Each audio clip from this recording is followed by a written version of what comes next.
Živjo! Tukaj ti posnamem praktični prikaz, na kak način vstopiti v Teachable, se pravi spletno učilnico. Na mail boš prejela oziroma prejel en tak mail, kjer ti bo pisalo, kjer lahko v bistvu prevzameš svoj dostop. Ko odpreš mail, se ti pokaže takšna stran in moraš potrditi svoj e-mail naslov.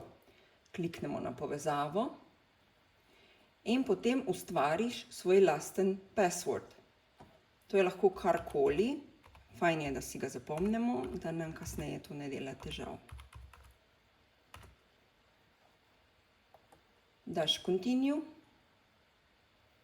in že si v svojem polju, v svojem področju, v svoji spletni učilnici. In na tak način se ti v bistvu povsod prikaže potem stvari, ki jih imaš zakupljene.